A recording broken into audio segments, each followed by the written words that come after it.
గారు, సోదరుడు కిషోర్ గారు, బండా నరేందర్ రెడ్డి గారు, అదేవిధంగా భిక్షమయ్య గౌడ్ గారు, కర్నె ప్రభాకరణ గారు, చెరుకు సుధాకరణ గారు, అదేవిధంగా మన నిరంజన్ వలీ గారు, ఇంకా పేరు పేరున వేదిక పైన ఆశీనులైన పెద్దలందరికీ మరి ఈరోజు ఈ కార్యక్రమంలో పెళ్లి కొడుకు మా తమ్ముడు, పెళ్లి కొడుకు అంటే పెళ్లి కాలేదనుకున్నారు, పెళ్లి కొడుకు అంటే మీ ఆశీర్వాదం కోసం వస్తున్నాడు కాబట్టి మరి తమ్ముడు కాబోయే గ్రాడ్యుయేట్ ఎమ్మెల్సీ సోదరుడు ఏనుగుల రాకేష్ రెడ్డి గారికి, కార్యక్రమంలో విచ్చేసిన మా చెల్లెళ్లకు తమ్ముళ్లకు పేరు పేరున నమస్కారం.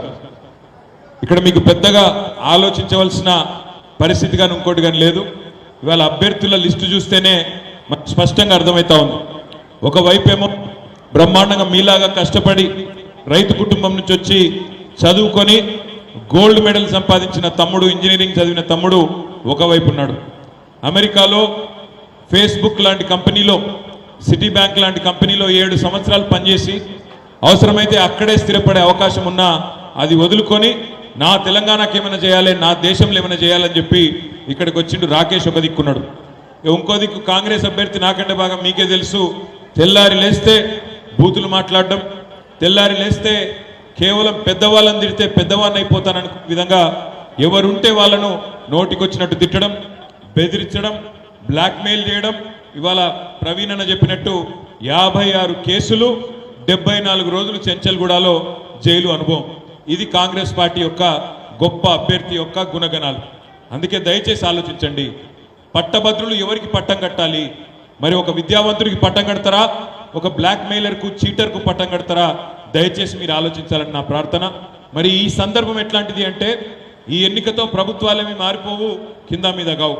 కానీ ప్రభుత్వం ఇచ్చిన ప్రతి మాటను అక్కడ తప్పకుండా శాసన మండలిలో, శాసనసభలో అడిగేటోళ్ళు ఉండాలి, ప్రజల తరపున కడిగి పారేసేటోళ్ళు ఉండాలి. ఈ టైంలో ప్రభుత్వం ఇక్కడ స్థిరంగా ఉన్నప్పుడు జరగవలసింది ఒకటే, అక్కడ శాసన మండలిలో ఉండేది బాకా ఊదేటోళ్ళు ఉండొద్దు. ప్రభుత్వం బాజా బజాయించి ప్రజలకు ఇచ్చిన మాట నిలబెట్టుకునే విధంగా గొంతు విప్పే రాకేష్ రెడ్డి గారికి అవకాశం ఇవ్వండి. ప్రభుత్వాన్ని ప్రశ్నించేటోళ్ళు కావాలి, నిలదీసేటోళ్ళు కావాలి. నిన్న కేబినెట్ నిర్ణయం తీసుకున్నది. ఏమంటున్నది కేబినెట్? మేము గతంలో క్వింటాలు వడ్లకు క్వింటాల్కు 500 బోనస్ ఇస్తామని చెప్పినాం, కానీ ఈరోజు సన్న వడ్లకు మాత్రమే ఇస్తామని చెప్పి సన్నాయి నొక్కులు నొక్కుతున్నారు కాంగ్రెస్ ప్రభుత్వంలో ఉండే మంత్రులు, పెద్దలు. మరి వాళ్ళని నిలదీయాలంటే, రైతుల తరపున కొట్లాడాలంటే, రైతు బిడ్డలైన మీ తరపున మాట్లాడాలంటే అక్కడ ఒక విద్యావంతుడికి అవకాశం ఇస్తే జరుగుతుంది తప్ప మిగతా వాళ్ళతో కాదు. అదేవిధంగా ఈరోజు 1-2 కాదు, 2 లక్షల రుణమాఫీ అన్నారు, రైతు బంధు కాదు రైతు భరోసా అన్నారు. చెప్పుకుంటూ పోతే 420 హామీలు, 6 గ్యారెంటీలు. అయినా ప్రభుత్వం సిగ్గు లేకుండా మాట్లాడుతున్నది. 6 గ్యారెంటీల్లో 5 అయిపోయినాయి, మిగతా ఏమీ అవసరం లేదు అన్నట్టుగానే మాట్లాడే ప్రయత్నం చేస్తూ ఉన్నది. మరి మీరు ప్రతిపక్షంగా ఉన్న మాకు బలమిస్తే, ప్రతిపక్షంలో ఉన్న మాకు మీరు గట్టిగా ఈ ఎన్నికల్లో ఆశీర్వాదం ఇస్తే ప్రభుత్వాన్ని నిలదీసే అవకాశం మాకుంటుంది. దయచేసి ఆలోచించండి. ఈ గ్రాడ్యుయేట్ ఎమ్మెల్సీ ఎన్నికల్లో 4,70,000 మంది గ్రాడ్యుయేట్లు 3 జిల్లాల పరిధిలో, 34 నియోజకవర్గాల పరిధిలో ఓటేయబోతా ఉన్నారు. ఎవరికి ఓటేద్దాం? మొన్ననే అరిచేతిలో వైకుంఠం చూపెట్టి అన్ని వర్గాల ప్రజలను మోసం చేసిన వాళ్ళకు ఓటేద్దామా, లేదా 10 ఏళ్ల పాటు నిజాయితీగా పనిచేసినా మరి కొన్ని కారణాల వల్ల స్వల్ప తేడాతో ఓడిపోయిన కేసీఆర్ గారి అభ్యర్థి ఓటేద్దామా? ఆలోచించండి. నిజాయితీగా ఈరోజు ప్రజాసేవ చేస్తూ 12 ఏళ్లు ప్రతిపక్షంలోనే పనిచేస్తూ ఒక గోల్డ్ మెడల్ సాధించిన అభ్యర్థికి ఓటేద్దామా, లేదా కేవలం మీడియాను అడ్డం పెట్టుకొని, యూట్యూబ్ని అడ్డం పెట్టుకొని బ్లాక్మెయిల్ దందాలు చేసే చీటర్లకు, అట్లాంటి వాళ్లకు పెద్దపీట వేద్దామా? ఆలోచించండి. నిరుద్యోగులకు ఇచ్చిన మాట ఈ రాష్ట్ర ప్రభుత్వం, రేవంత్ రెడ్డి ఏమన్నాడు? 2 లక్షల ఉద్యోగాలు ఇస్తా మొదటి సంవత్సరంలో అన్నాడు. ఇప్పటి వరకు ఒక్క నోటిఫికేషన్ ఇవ్వలేదు. జాబ్ క్యాలెండర్ అన్నారు, అతి లేదు గతి లేదు. నిరుద్యోగ భృతి అన్నారు, దాని ఊసు కూడా లేదు. ఇంకా పచ్చి అబద్ధాలు చెప్తా ఉన్నాడు. ఏమంటున్నాడు? నేను ఇప్పటికే 30,000 ఉద్యోగాలు ఇచ్చేసిన అంటుండు.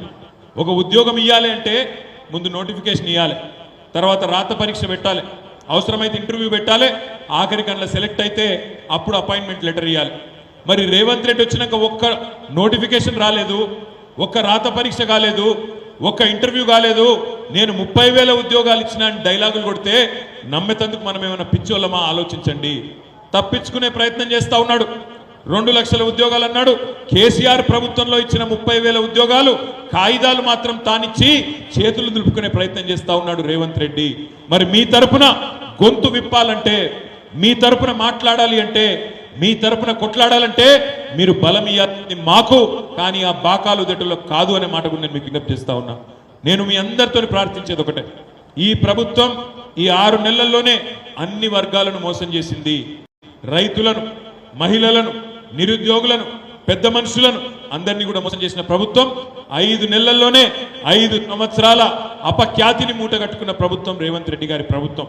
ఇప్పటికీ మేము చూస్తా ఉన్నాం, పార్లమెంట్ ఎన్నికల్లో చూస్తున్నాం, ఇతర సందర్భాల్లో కూడా ప్రజలను కలిసినప్పుడు స్పష్టంగా కనబడతా ఉంది.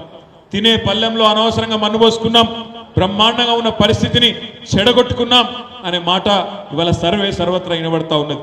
అందుకే మిమ్మల్ని ప్రార్థించేది, మిమ్మల్ని రిక్వెస్ట్ చేసేది, చదువుకున్న విద్యావంతులైన మా